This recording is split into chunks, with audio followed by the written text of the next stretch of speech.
Hi,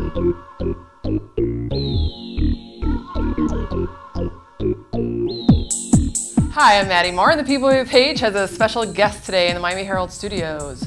New York Times bestselling author Jennifer Weiner, and you're here on a book tour for her new book, Fly Away Home.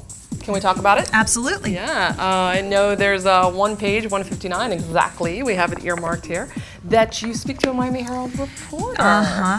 It's the heroine of the book ends up being confronted by a reporter as she's leaving a luncheon in South Florida. And this young woman from the Herald asks her why she was standing up there with her husband during the press conference where he confessed to cheating.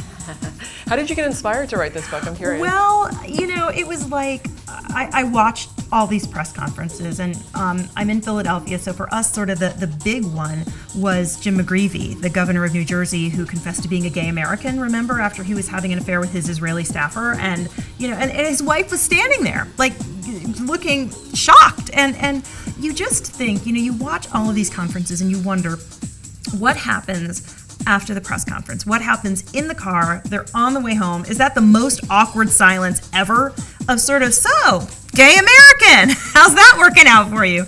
You know, and I wanted to write a book about these women and about the daughters, the adult daughters, because a lot of these guys have, you know, I think Elliot Spitzer had daughters in their teens and early 20s, and John Edwards has a daughter who's 25, and you just wonder, at that moment in life where you're sort of just taking your first sort of baby steps into like important relationships with men who aren't related to you, what does it do when your dad's in the headlines for sexual indiscretion? What do you think of all these cheaters out there? Now there's so many. It's not only just politicians. There's Tiger Woods. Tiger Woods. Well, that was the thing. I mean, it was both affirming and frustrating when you're writing a book about cheaters, and every time you like turn on your computer or open the paper, there is somebody else doing something worse. I mean, like with Tiger Woods, like it was like, and the characters talk about this in the book, it was like a clown car. Like you open the door and then out come women and women and women and women and more women, and it was crazy time. And it really became a question of like, why would a guy do that, and why would he do it in a way that he knows is going to drag his wife through the mud? Now, you're obviously a pop culture watcher. I know you're a bit of a fan of The Bachelorette, or maybe not. Oh my God, huge. No, I love it because it's sort of the, it's the construction of love. Like, it's a show, you know, I don't think anybody on there is looking for love anymore. I don't even think we're supposed to think that they're looking for anything but a gig on Dancing with the Stars, like their next sort of toehold to fame. But part of me just watches and thinks like, oh, maybe they will fall in love. Maybe Frank's a really nice guy. Maybe Allie's right for him, you know? Did you watch that whole Jake Vienna Oh my God, are you kidding me? Oh, that was crazy.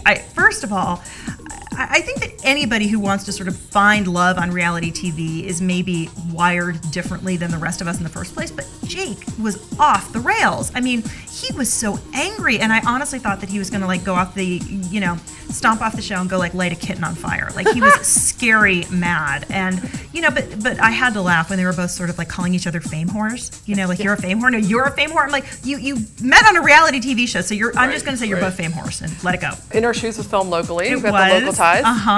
My Nana lives in Deerfield Beach. She got to be an extra in her Shoes, which was the only thing I wanted out of the whole like Hollywood experience. It's just like put my Nana in the movie so I can be guaranteed a nice Passover for once. There you go. And how was Cameron Diaz to work with? She was lovely. She was super nice. Sadly, we did not become BFFs the way it sort of unfolded in my head.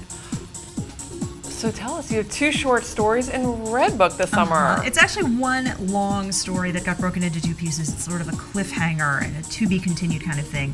And it's about this woman named Piper Garraway and her husband. She lives in Philadelphia, and her husband keeps trying to tell her he's leaving and the marriage is over, and she keeps not listening to him until he finally moves out the day she's going on this business trip to Paris. And so she's like, goes off to the airport, a total wreck, and is sitting in the business traveler's lounge when she's been told that a volcano has erupted in Iceland and no one's going anywhere. So what are your next plans? Well, I am on this book tour, and I'm in Coral Gables tonight, and then I'm doing Dallas and Boston and Chicago and Denver and San Francisco and LA, and then I go lie down in a dark room somewhere for a while. There you go. I'm working on a book about surrogate parenting, surrogate motherhood. Yes, I know. Interesting because it's sort of this intersection of sort of health and money. like women who can't have children and can afford to hire women to do it for them, sort of renting them in this like sort of prostitution-like way. And I'm fascinated by sort of the intersection of, you know, that whole thing. The human oven, I love Exactly. it. Is that what it's going to be called? It's called The Family Way. The Family Way. I believe the human oven was taken, sadly. Well, thank you so much. We were here talking to Jennifer Weiner, and her book, Fly Away Home, is on shelves now. There it is.